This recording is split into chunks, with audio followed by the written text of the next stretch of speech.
فَقُلْتُ اسْتَغْفِرُوا رَبَّكُمْ إِنَّهُ كَانَ غَفَّارًا۔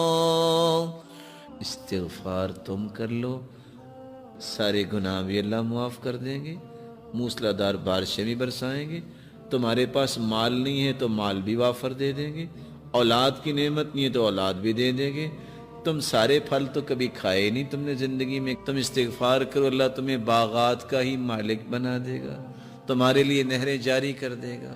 بلکہ دوسری جگہ اللہ رب العزت فرماتے ہیں جس نے زندگی بھر سکون لینا ہے استغفار کر لو، جب تک زندہ رہو گے اللہ تمہیں چین نصیب فرما دے گا۔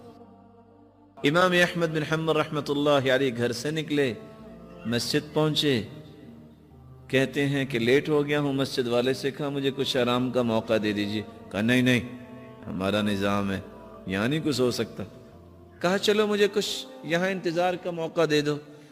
ابھی یہ بات ہو رہی تھی تو ایک نان بھائی گزرا جس کا کام تھا نان بنانا، اس نے کہا اس کو میرا مہمان بننے دو، آپ کیوں اس کو کچھ کہہ رہے ہو؟ گھر لے گیا، چارپائی پہ لٹایا اور خود آٹا لیا اور کیا کرتا ہے؟ استغفر اللہ استغفر اللہ، آٹا گوندھ رہا ہے اور ساتھ استغفر اللہ کہہ رہا ہے، اور امام احمد بن حنبل دیکھ رہے ہیں۔ پوچھتے ہیں آپ کو استغفار نے کچھ فائدہ بھی دیا؟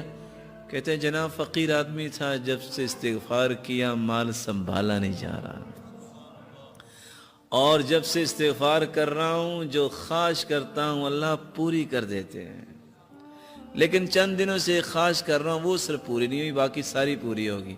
کہا وہ کون سی خواہش ہے جو پوری نہیں ہوئی؟ کہا میں نے اللہ سے دعا کی تھی یا اللہ، وہ سنا ہے امام احمد بن حنبل ایک ہیں بڑے نیک انسان ہیں، یا اللہ میری بھی ملاقات کروا دے ان سے۔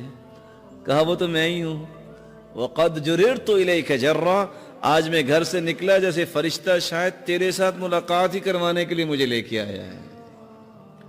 جو کثرت سے استغفار کرتا ہے اللہ تعالیٰ اس کی تنگی کو آسانی بنا دیتے ہیں، اللہ تعالیٰ اس کی مصیبت کو خوشی بنا دیتے ہیں، اور وہاں سے رزق عطا کرتے ہیں جہاں سے اس کو کبھی گمان نہیں ہوا۔